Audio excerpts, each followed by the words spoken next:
আমাকে বললে আমি কেজিএফ বা ইন্টারস্টেলার টাইপের এডিট করে দেবো না। সিরিয়ালের অবস্থা এখন খুব আমি এমনি বলেছি, না না না গাইস, নোটিস টোটাল বাজেট কত হয়ে দাঁড়াচ্ছে এই বয়সে? তুই কত বাজেট নিয়ে সিনেমা তৈরি করছিস? গুগল গুগল বলছি, সরি এটা কেটে দেবে, এটা কেটে দেবে, এটা কেটে দেবে।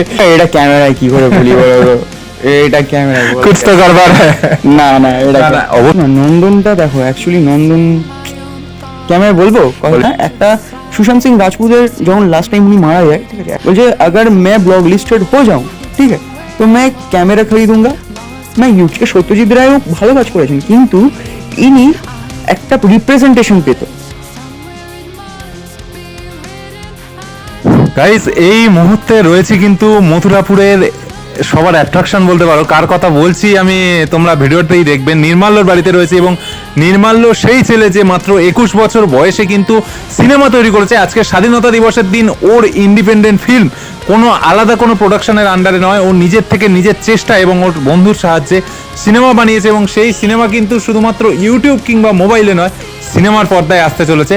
এবং আজকে নির্মাল্যর সাথে অনেক গল্প হবে, অনেক আড্ডা হবে এবং দেখা যাক নির্মাল্য কিভাবে অত বড় একটা স্বপ্ন দেখলো মাত্র 21 বছর বয়সে। Hello 1 2 3 4 guys, good afternoon. আজকের 15ই আগস্ট স্বাধীনতা দিবস এবং স্বাধীনতা দিবসের দিনে আজকের আমি যে জায়গায় এই মুহূর্তে রয়েছি বলতে পারো আর কিছুদিনের মধ্যে, কয়েকটা দিনের মধ্যে মথুরাপুরের প্রত্যেকটা মানুষ তার কথা জানবে।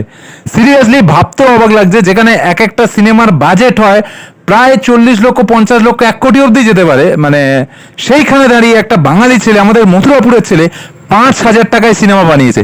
সিনেমা বানিয়ে কিন্তু শুধু শর্ট ফিল্ম কিংবা ইউটিউবের পর্দায় নয়, সিনেমা হলে আসতে চলেছে সেই সিনেমা। এবং নানা রাদ্দান আমার পাশে এই মুহূর্তে রয়েছে নির্মাল্য। কেমন আছিস বল? ভালো তো আছি, তোমার এই ছেলে পাড়ার ছেলে, অবশ্যই ভালো থাকবো। একদমই, নির্মাল্য আমাদের পাড়ারই ছেলে এবং ছোট থেকে ওকে দেখছি, বাট এখন ছোট থেকে যে এত বড় হয়ে গেছে নির্মাল্য ভাবার বাইরে। ভাই 5,000 টাকায় সিনেমা বানিয়েছিস, বাংলা সিনেমা, এটা সত্যি পসিবল? এটা একদমই পসিবল, একদমই পসিবল। বাংলা সিনেমার এক একটা সিনেমার মোটামুটি বাজেট কত থাকে? তুই যেহেতু এই লাইনে আছিস তুই বল। মিনিমাম একটা ভালো বাজেট ধরে নাও, যদি A1 মানে ফার্স্ট ক্যাটাগরি যারা আর কি কাজ করছে, তাদের লো বাজেট হচ্ছে 30 থেকে 40 লাখ টাকা, কম করে 30 থেকে 40 লাখ টাকা। সেইখানে তুই 5,000 টাকায় ফিল্ম মেকিং কমপ্লিট করলি? করতে হলেও রিজনটা হচ্ছে কি জানো, কারণ টাকা ছিল না আর এর থেকে বেশি। আর সব থেকে বড় কথা দেখো, অ্যাকচুয়ালি একটা সিনেমা বানাতে দুটো জিনিস ফ্যাক্টর লাগে, একটা ক্যামেরা যেটা চলছে, একটা অডিও যেটা নিচ্ছে, ঠিক আছে, আর দুটো ব্যক্তি যারা বসে আছে, ঠিক আছে। তো এটাও একটা সিনেমা, ঠিক আছে। প্রোডাকশন লেভেল জানতে হয়, এডিটিং প্যানেল জানতে হয়, বাদ বাকি প্রেজেন্টেশনটা ম্যাটার করে। প্রেজেন্টেশন যত ভালো হবে, সিনেমার কোয়ালিটি তত ভালো হবে, ব্যাস। দেখ ভাই, সিনেমা মোটামুটি ইউটিউবে লোকে শর্ট ফিল্ম বানায় বা বিভিন্ন ধরনের কাজ হয়, বাট তোর এই সিনেমা হলে আসতে চলেছে, এটা কি সত্যি? এটা 100 মধ্যে 200% সত্যি। 100-র মধ্যে 200% সত্যি। আমি নিউজে ওর খবর দেখলাম, দেখে তো আমি হতচকিত হয়ে গেছি। মানে ভাই মথুরাপুরের ছেলে নির্মাল্য এই করে ফেলে। ভাই কবে থেকে এই স্বপ্নটা দেখলি? 2020 সাল। এর আগে কি ধরনের কাজ করেছিস তুই? এর আগে আমি নর্মালি মিউজিক প্রোডাকশন করেছি, আমার কিছু অরিজিনালস গান আছে, প্লাস এছাড়াও আমি কিছু ধরে নাও যারা কভার সং বানায় বা বিভিন্ন রকমের আর কি জিঙ্গেল বানায় তোমার ব্র্যান্ডের কিছু আর কি গান হয়, যেরকম সুন্দর ইয়ে সাবুন নির্মা বিউটি, এইরকম টাইপের জিঙ্গেল এইসব আমি করতাম, ঠিক আছে। পরবর্তীকালে ডাবিংয়ের কাজ করেছি, এই যেমন কিছু ধরে নাও প্রজেক্ট আসে যারা আর কি করে, ধরে নাও বাইরের সিনেমা, ঠিক আছে, ওরা আর কি পরবর্তীকালে কি হয়, যেটা আর কি এখানে এসে বাংলাতে ডাবিং করে, আচ্ছা, করে ওরা এখানে ছাড়ে, ঠিক আছে, ডাবিং করেছে। হ্যাঁ, অস্ট্রেলিয়ার কিছু সিনেমা আছে, জাপানের কিছু সিনেমা আছে, এগুলো দেখে কিছু সিনেমা হলে আসেও, ঠিক আছে। এই কিছু বিদেশি সিনেমা আর কি পরবর্তীকালে হিন্দি ডাব হয়ে বা বাংলা ডাব হয়ে এসছে, ঠিক আছে, চলছে। তো এই সকল সিনেমাগুলোর বাংলা বা হিন্দি ডাব আমরা করতাম, বা কোনো শর্ট সিরিজ, বা যেমন দেখবে কিছু এখন ভার্টিক্যাল সিরিজ চলছে, যেগুলো চাইনিজ ভার্টিক্যাল সিরিজ, তারা অনেক কিছুই করেছি, ঠিক আছে। তো পরবর্তীকালে আস্তে আস্তে ইন্টারেস্টটা জমায়, যে অ্যাকচুয়ালি তো আমি কাজ করেছি, দেখো মিউজিক করলাম, ডাবিংও জানি, এডিটিংও শিখে গেছি, ঠিক আছে, তাহলে কি লাগবে, একটা ক্যামেরা লাগবে, রেকর্ডিং করে নিই, চলো সিনেমা রেডি, ঠিক আছে, এরকম। মানে এই যে সিনেমা হলের পর্দায় তোকে দেখবি একজন ডিরেক্টর হিসাবে, একজন অ্যাক্টর হিসাবে, এর ফিলিং? আমি নই ডিরেক্টর, আমার ভাই রিতেশ দত্ত, ঠিক আছে, খুবই ট্যালেন্টেড ছেলে, ঠিক আছে। এই সিনেমাতে কিছু গান লিখেছে, মানে আমাদের যে টিমটা রয়েছে তারা কেবলমাত্র কিন্তু একটা ডাইরেক্টর প্রডিউসার নয়, এদের প্রত্যেকের একটা সেকেন্ডারি রোলও রয়েছে। যেরকম এই যে ছেলেটা যে ক্যাব ড্রাইভার আছে, যে সেলুনে কাজ করছে, ঠিক আছে, ওর নাম চন্দ্র, ঠিক আছে। ওকে, ও আর কি এই সিনেমার একটা গান আছে গাইস আমাদের একদম এন্ডের দিকে, ঠিক আছে। ওটা আমরা এখন রিভিল করবো না, ওটা আমরা এখন ছাড়বো না। ওই গানটার লিরিক্সটা পুরোটাই চন্দ্র লিখেছে, মিউজিক আমি দিয়েছি, ঠিক আছে। খুবই ভালো লিরিক্স, মিউজিক হয়তো বা খারাপ হতে পারে কিন্তু লিরিক্স সত্যি খুব ভালো, একবার চেক করো, ঠিক আছে, যখন পোস্ট হবে। মানে নিজের দিকটা সেফ গেম খেলে নিল। কে? তুই? কেন? মিউজিক খারাপ হতে পারে, ও নিজের দিকটা সেফ গেম। হ্যাঁ, মিউজিক সত্যি দেখো, আমি তো দেখো খুবই বাচ্চা ছেলে, এখন আমি বিগিনার আছি, আমি এতটাও কিন্তু হাই ফাই নয় যে আমাকে বললে আমি কেজিএফ বা ইন্টারস্টেলার টাইপের এডিট করে দেবো, আমি এতটাও হাই ফাই নই না, ঠিক আছে। আমি হয়তো সিরিয়ালের থেকে এক স্টেপ বেটার এডিট, ঠিক আছে, সিনেমার থেকে। মানে বাংলা সিনেমাকে সিরিয়ালকে পোক করে দিলি? কি হলো না, সিরিয়ালের অবস্থা এখন খুব আমি এমনি বলেছি, না না না গাইস, নোটিস না না আমি বলিনি, ওরকম বলিনি। আমি প্রত্যেকটা আমার সিরিয়াল করা যে সকল দিদিগুলো আছে বা দাদারা আছে, ঠিক আছে, তাদের প্রত্যেককে ভালো আছি। কারণ দেখো অ্যাকচুয়ালি এটা কি জানো, ম্যাক্সিমাম স্ট্রাগলিং অ্যাক্টরদের ভাত চলে কিন্তু সিরিয়াল থেকে, এটা কিন্তু খুব ফ্যাক্ট কথা, ঠিক আছে। তো সেইখানে সিরিয়ালকে পোক করছি না, কিন্তু সিরিয়াল তো দেখো আজকে সিরিয়াল যে বলে না ধুমতা না না না তিনবার হচ্ছে, ঠিক আছে, ওইটা অ্যাকচুয়ালি স্ক্রিপ্টেড পার্ট। একটা মানে সিরিয়াল ইচ্ছা করেই লেন্দি করা হয় যাতে ওটা অনেক দিন এপিসোডটা চলে, পয়সাটা অনেক দিন বেশি পাওয়া যায়। রিসেন্টে এটাই কারণ, অল ওভার দেখুন হয়তো খুব কস্টিং হয়তো কমে ওরা কাজ করছে, মানে পেমেন্টসটা সেই অর্থে নেই, তাই সেই অর্থে যদি অল ওভার এপিসোড বেড়ে যায় তাহলে অল ওভার পেমেন্টটা বেটার হতে পারে, সেই জন্য জিনিসটা স্ক্রিপ্টটা ওরকম লেন্দি করেই লেখা হয় গাইস, অন্য কিছু না। আচ্ছা ভাই, 5,000 টাকায় তো ফিল্ম মেকিং করলি, মোটামুটি সিনেমাটা আসতে বা এই যে হলে আসবে সিনেমাগুলো, তো টোটাল বাজেট কত হয়ে দাঁড়াচ্ছে? এই বয়সে তুই কত বাজেট নিয়ে সিনেমা তৈরি করছিস? ফিল্ম মেকিংটা তো 5,000-এ কমপ্লিট করেছিস, বাট আরো অনেক আদার্স ব্যাপার থাকে তো।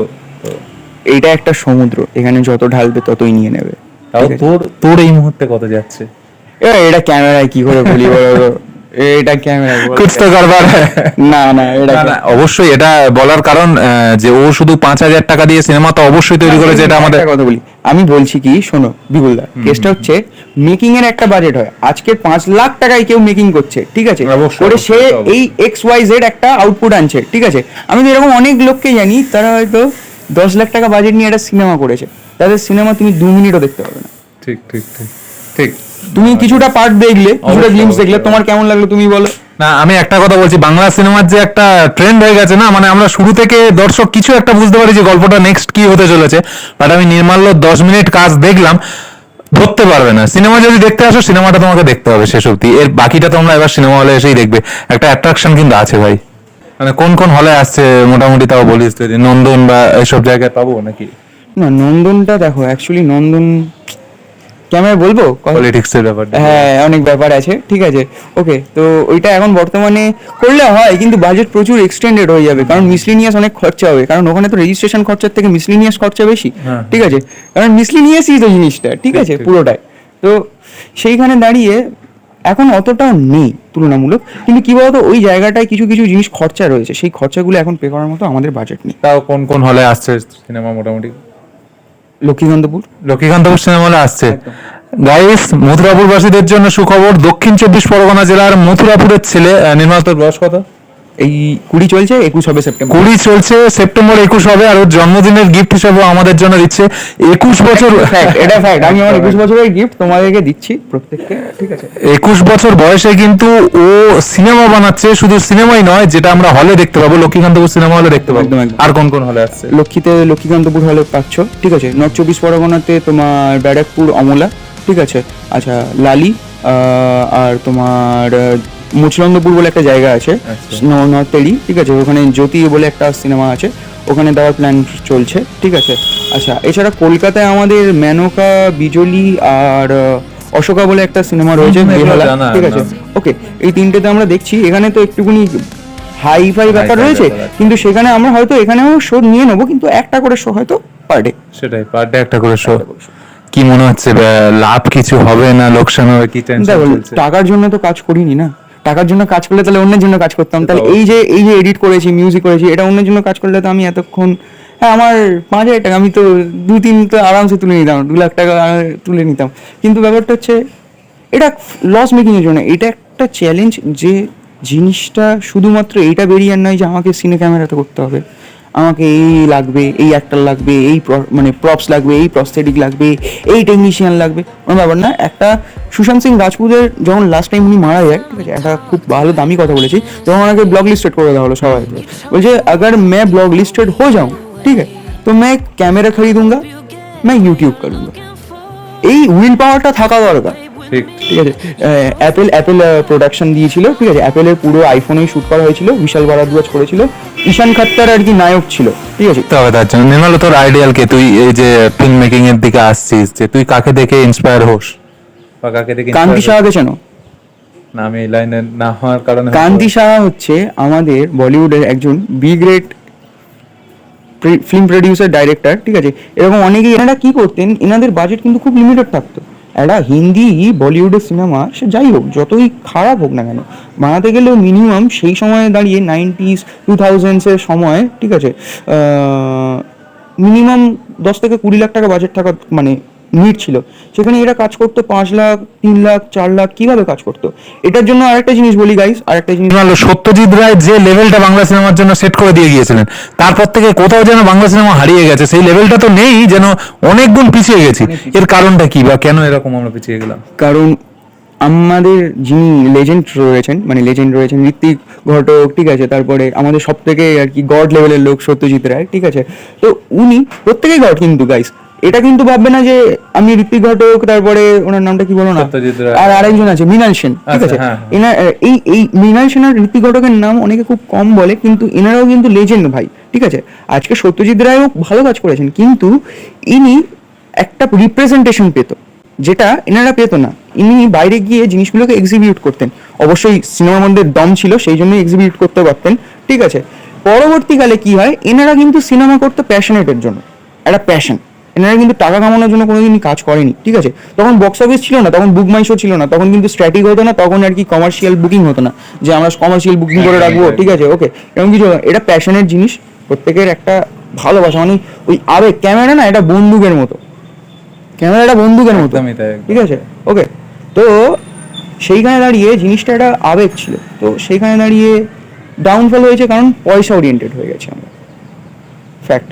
কারণ ওনারা কিন্তু মানে বিশেষ করে সত্যজিৎ রায়ের আমি যেটুকু গল্প শুনেছি, মানে উনি আর কি তোমার মানে ওনার বইয়ের আর কি মানে স্ত্রীর করেছিল, কি বলে ওটা, সোনা গয়না বন্ধক দিয়ে আর কি সিনেমা বানিয়েছিল। আচ্ছা, জানো না এটা? না না না, এটা তো উনি বন্ধক দিয়ে বানিয়েছিল, ওনার আর কি প্রথম ইনভেস্টার ছিল ওনার স্ত্রী, ওনার গয়না দিয়েছিল, ঠিক আছে। তো সেইখানে দাঁড়িয়ে ওই জায়গাটা কিন্তু উনি কোনোদিন ভাবেনি যে স্ত্রীর গয়না কি ব্যাক এন্ডে দিতে পারবো কিনা, না স্ত্রীর গয়না আজকে দিয়েছি, দিয়ে এই গয়নাটা বন্ধ করে আজকে কাজ বানালে কালকে একটা আরো 1.5 কেজি সোনা কেনা যাবে, এরকম ব্যাপার ওরকম ছিল না। জিনিসটা একটা কাজ, একটা শিল্প, একটা ভালোবাসা। শিল্পী হচ্ছে শিল্পের বাবা, ঠিক আছে। তো বাবা যদি ছেলের প্রতি যদি রিজনসের জন্য ভালোবাসে বা রিজনসের জন্য কাজ করে, যেটা এখন বর্তমানে ছেলের প্রতি রিজন হয়ে গেছে, মানে ইন্ডাস্ট্রির যে কথাটা আমি বলছি, যে মানি রিজন, ঠিক আছে, ওকে। তো সেই জন্য অ্যাকচুয়ালি আমরা পিছিয়ে পড়েছি। খুব বড় করে বললাম, কিন্তু একটু বড় করে না বললে ব্যাপারটা মানুষ বুঝতো না। একদম তাই। তো নির্মাল্যর সিনেমাতে কিন্তু যারা মোটামুটি রুট লেভেলে কাজ করছে, কেউ সেলুন, কেউ পেশায় ক্যাব চালক, এরাই অ্যাক্টিং করেছে, তাই তো? কেউ নয় ক্যাব চালক নয়, ওটা একটুখানি মিস্টেক ছিল, যিনি আর কি দাদা করেছেন, সেটা কোনো ব্যাপার না। ও আর কি যে সেলুনের ছেলেটা রয়েছে, ও ক্যাব চালকের অভিনয় করেছে, ঠিক আছে। আচ্ছা, আর এমনি নর্মালি একজন বহু জাগতিক, মানে তোমার ওই যে টিসিএস ফিসিএস টাইপের একটা মানে এমএনসি কোম্পানিতে আর কি ইয়ে করছে, মানে মোটামুটি কাজকর্মের সাথে যুক্ত, কেউ অ্যাক্টিং লেভেলে এইভাবে সরাসরি যুক্ত নয়। না, একজন আছে, একেবারে নতুন মুখ। নির্মাল্য, তো কবে সিনেমাটা তো রিলিজ হচ্ছে, বা সিনেমার নাম কি আছে যদি একটু দর্শকদের বলি? সিনেমার নাম Sanyog. Sanyog, directed by Ritesh Dutta, produce by Nirmalya Haldar, music দিয়েছি আমি, এডিটও করেছি আমি, কারণ বাজেট ছিল কম, ঠিক আছে। আর মেন টপিক হচ্ছে আমরা আসবো সেপ্টেম্বর মাসে, ঠিক আছে। এবার সেপ্টেম্বর মাসে গাইজ অনেক বড় বড় কম্পিটিটার রয়েছে সেপ্টেম্বর মাসে, ঠিক আছে।